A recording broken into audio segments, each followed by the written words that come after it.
Hello everyone, and welcome to another edition of Health Matters. Because your health matters, we are committed to bringing you quality programming under a variety of topics to bring you information.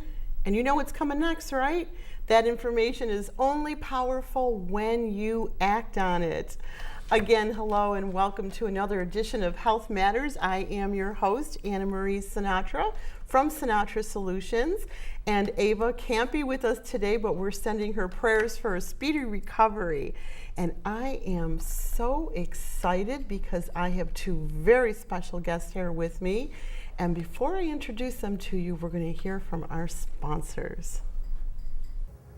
Hi, I'm Michelle Giambardino from Face Fitness Skincare, a proud sponsor of Health Matters. We take pride in educating you on anti-aging solutions to help you obtain healthy, glowy skin. Continue to watch because your health matters.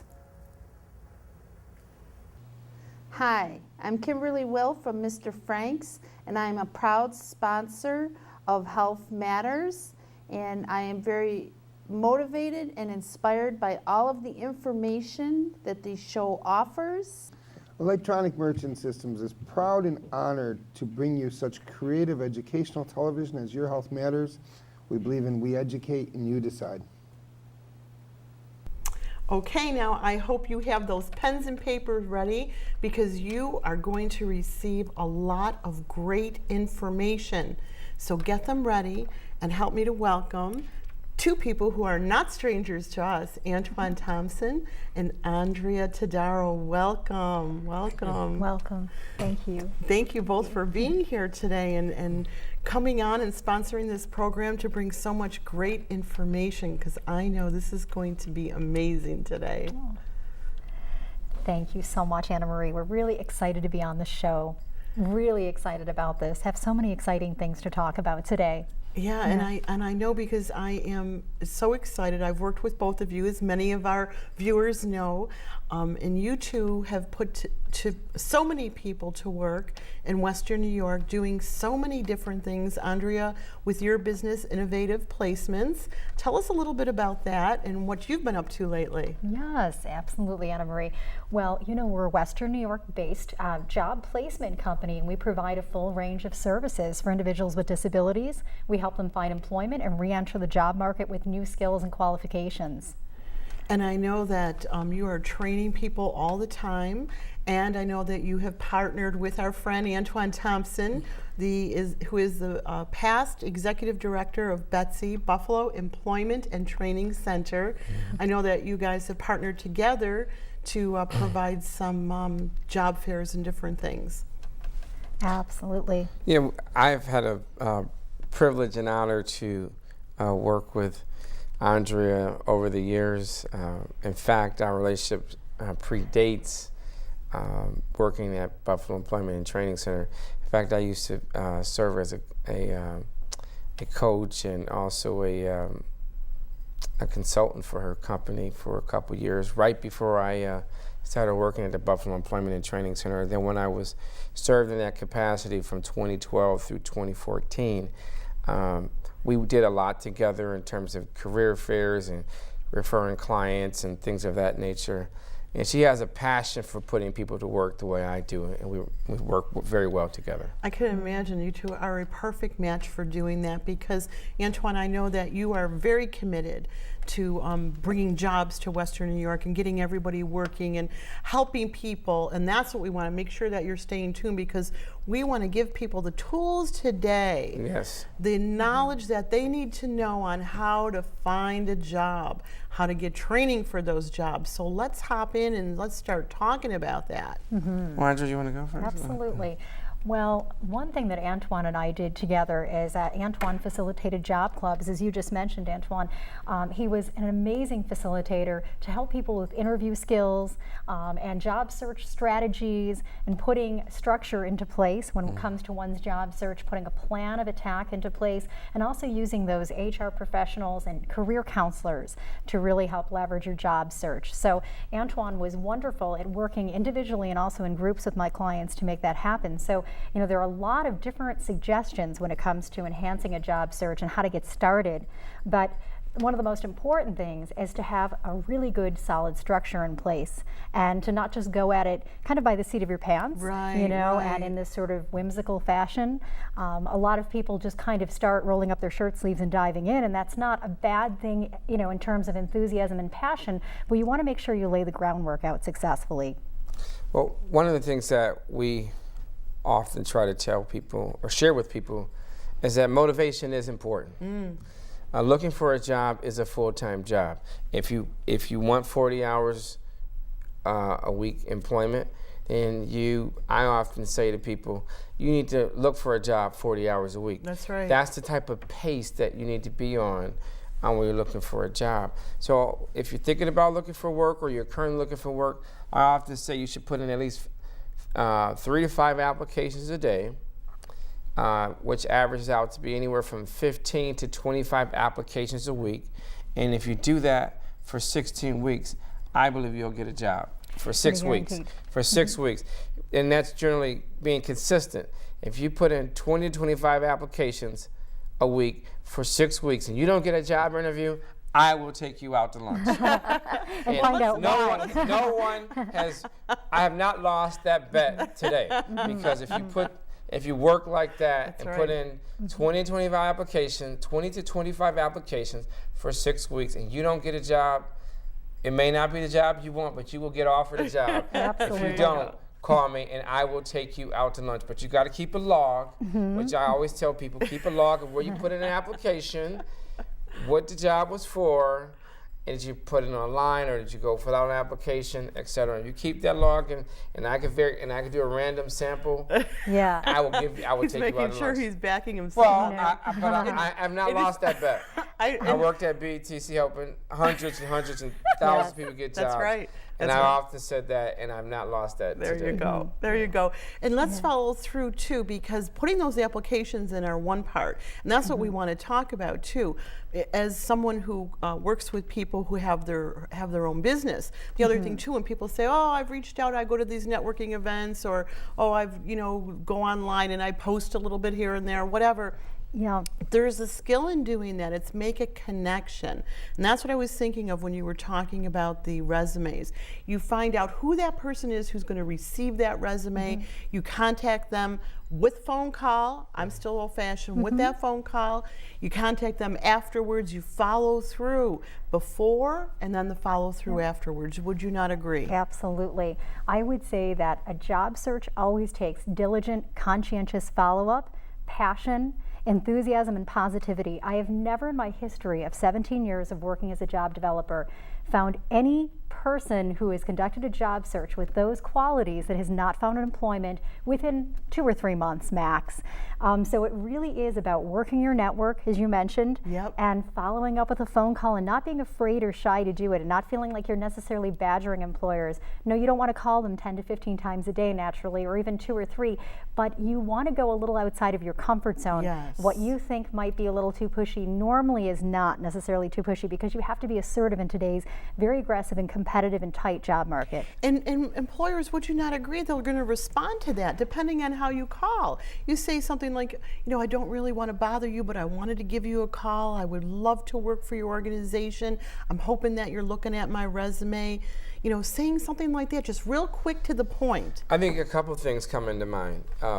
First, if people go to a career fair or a job fair, that those are opportunities for you to do a couple of things. To look at what job postings that company has, and when you go to that career fair or job fair, you go and say, hey, I submitted an application online. This is your opportunity to get a meet face-to-face with someone for like 30 seconds to 2 minutes. You get a name, you get a phone number, Yes. and most importantly, you get an email. Yes. And within 48 hours, I often share with people, send a written letter and or an email to people saying, it was great meeting you.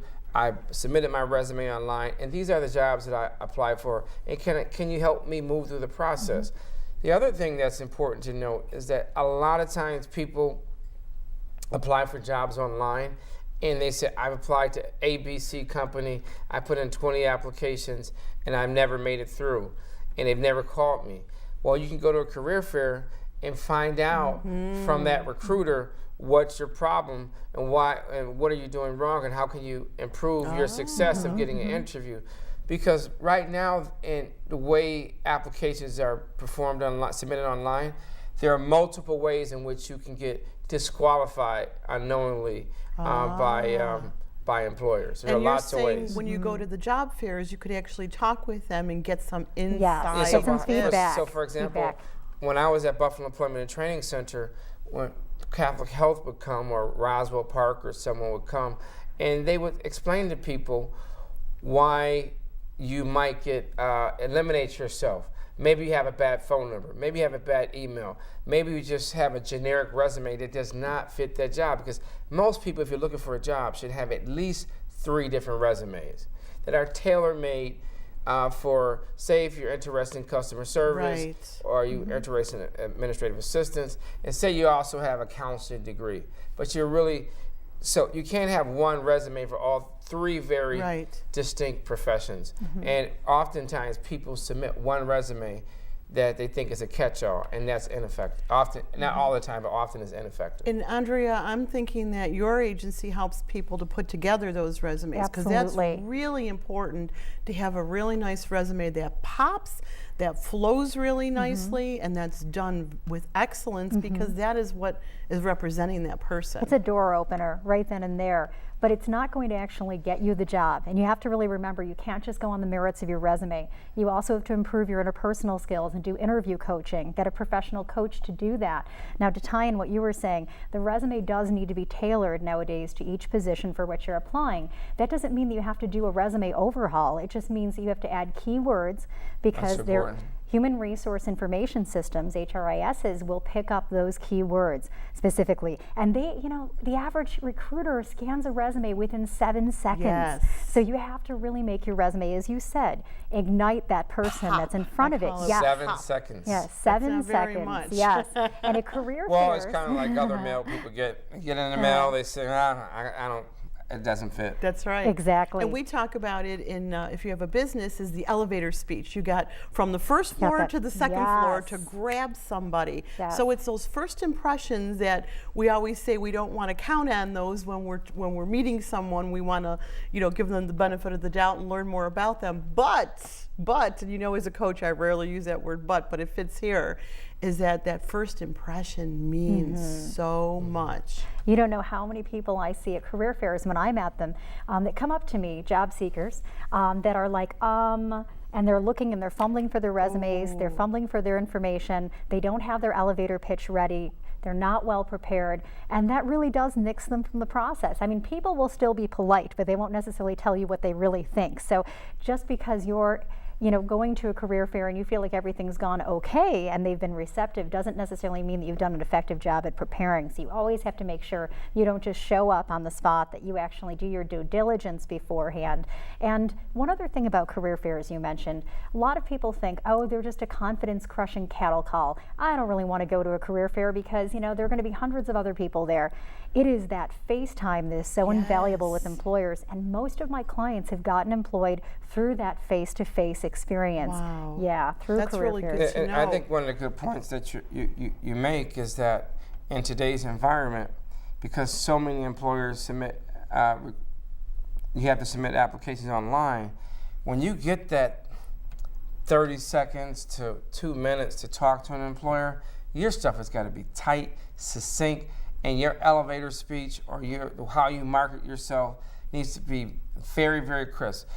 Who I am, I'm qualified, this is why, this is what I want to do, I found out about the jobs, and how can you help me get an interview? Absolutely. Because the job fair is about helping you get in the door. If you submit an application online, the job or career fair is about getting you in the door. And a lot of times people don't realize that, yes, you need to go to those events, because if you're hunting, then I often tell people there's a difference between looking for a job and hunting for a job. That's and right. we should really get into that too. Very good. We know That's what. right. We're going to get into that in just a moment, because I'm about to bring you your healthy thinking tip. And when we come back, make sure you have those pens and papers ready so you'll know how to get a hold of them and know about the hunting versus looking. That's right. Your Health Matters Minute with Anna Marie Sinatra from Sinatra Solutions. Think about what you're thinking about right now. Stop and notice your thoughts, because your thoughts become words, your words become actions, your actions become habits, and you might be stuck in a rut. But the good news is you can change it. How? By stopping and noticing what you're thinking. Stay tuned for more golden nuggets to learn how to take that thinking and switch it around so you can create success everywhere you go. Welcome back. I am here with Antoine Thompson, who is the owner and producer of Next Level Western New York magazine, giving us some great information on what's going on in Western New York and how it's taken us to the next level. I love that. And with Andrea Todaro from Innovative Placements, working so hard to help people with disabilities gain employment, get their training. And also, if you haven't recognized her voice yet, you might remember or hear that she does a radio show on 1520 AM with Dale Martin on Sunday mornings from 10 to 10:30. We have that in common too, because I used to be on WBLK with Reverend Harper on Sunday mornings. So no, we weren't competing. I was much earlier. Getting up very You preceded early. my time. Yes. Literally And I was, figuratively. isn't radio nicer? You don't have to worry about your hair and your makeup. And Absolutely, we have just have stories to have about a good that. voice. It's perfect. So Antoine, you left us off talking about the difference between hunting versus looking. Yeah, I think that's extremely important. Oftentimes, I hear about people say they're looking for a job. There's a real difference between looking for a job and hunting for a job.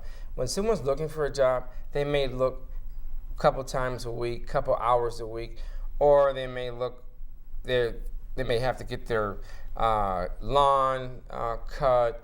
They may have to go to a few doctor's appointments. They have to babysit their niece or nephew or their kids.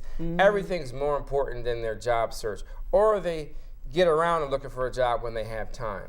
The person who's hunting for a job is kind of like the person who has not had anything to eat for a couple days, and they go into the cabinet or the refrigerator and they're looking high and low for food. They're hunting. It's like with the people that are out in the woods, they're hunting for food. So when you're job hunting, you're determined, you're driven, you're passionate. You're saying that I need to get a job yesterday. And there's a different level of tenacity and drive when someone's hunting for a job. They're looking 40, 50 hours a week. We said earlier, looking for a job is a full-time job. So when you're hunting for a job, you're looking sun up to sundown. When people ask you, how was your day? Oh, it was busy. I must have put in 5 applications. When you're looking for a job, when they ask you what did you do today? Oh, I did a little this, I did a little that. Hunters let everyone know and remind people constantly that they are looking for a job. So when I see you and you say you're looking for a job, I'm going to say to you, are you looking or are you hunting? And you should say, I am hunting for a job. Because we know the difference between job hunting. It's kind of like the person, I'll end by saying this. When you have 3 weeks to find that nice pair of shoes for a dinner or outlet or an engagement, that's good. You have one mindset. But when it's Saturday, the dinner is at 6 o'clock, it's 4 o'clock, and you have to have those shoes. Are you looking for shoes or are you hunting for shoes? You're hunting for a pair of red shoes or black shoes or purple shoes, whatever color. So that's the difference between you're shopping and you're hunting for a specific item. That's very well said. Absolutely. Andrea, we can relate to that, right? Yes. When we're hunting for something Absolutely, especially those shoes right before a wedding or I'm something. the same guys on Christmas Eve, right? Exactly. They got to get that gift. I can't go home without that There's a gift. level of desperation to it and a level you of go. passion and activation.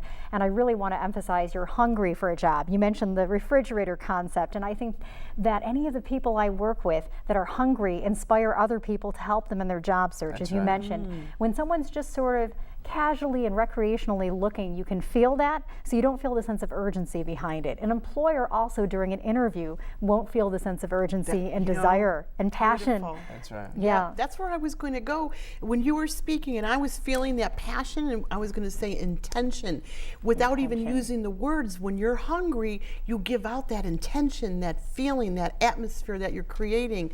We think so much alike Yeah, on we so many do. things. Yes, we do. So It's talk more about amazing. that and how you motivate people to get there. Yes, I motivate people to get into job fitness. You know, basically it is about, and you mentioned it earlier, health and wellness. It's about getting them into a structured flow that maybe they haven't been in for a while because maybe they have been overtaken by some of those recreational Yes. activities and family responsibilities, and they're putting those before their job search. Well, we try to start getting them into a regular structure through workshops, different types of exercises, like we have body movement exercise classes that get them into physical fitness, get them into self-awareness, body-centered awareness, you know, just knowing how they're presenting during interview situations, getting them psyched and inspired so they come out on top of the world and empowered with confidence to make something happen. And you know, every time I'm on Facebook, I see posts that you both are making about, Yes. especially Andrea, the things that you're doing with the body movement, with trainings. I follow you on Facebook Yes. so that I know all the different things that are going on. I get the invitations. you. You'd use that event tab, which is really great. So social media is a really good tool. Not the only tool, but a good Powerful. tool. The newspaper, Antoine, that you're keeping people updated with, and following you on Facebook as well. And Andrea, I have to say,